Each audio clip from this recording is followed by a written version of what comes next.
যারা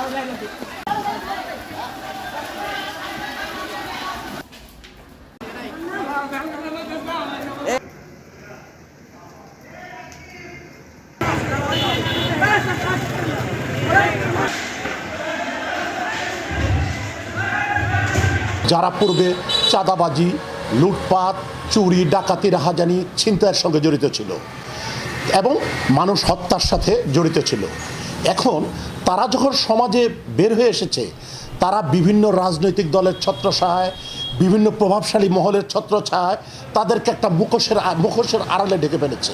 আমরা 5 আগস্টের পরে দেখতে পাচ্ছি যে আমাদের আসলে দেশের পরিস্থিতি আগে যেরকম ছিল এখন অপরাধটা তুলনামূলকভাবে অনেক বেশি বেড়ে গেছে।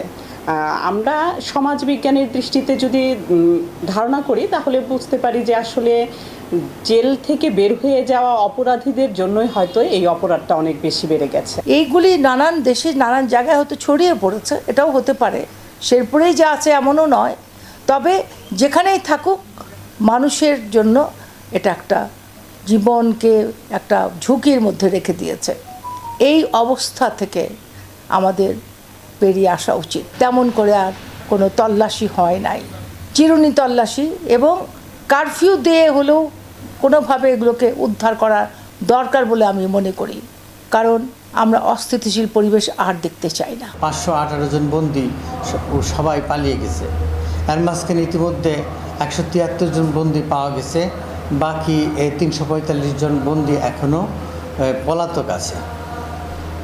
তবে তাদেরকে ধরার বিষয়ে আইনশৃঙ্খলা বাহিনী সদা তৎপর আছে। এই বিষয়ে শেরপুর জেলা কারাগারের পক্ষ থেকে তৎকালীন সময়ে একটা মামলা রুজু করা হয়েছে।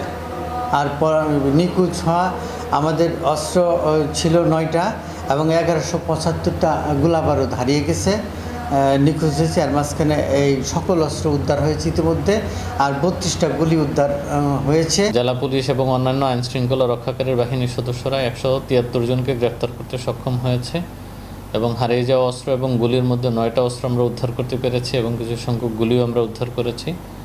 ইতিমধ্যে আরও প্রায় 1143 রাউন্ড গুলি মিসিং অবস্থায় আছে বলে আমরা জানতে পেরেছি। বাকি গুলিগুলোকে আমরা উদ্ধার করার জন্য প্রচেষ্টায় আছি।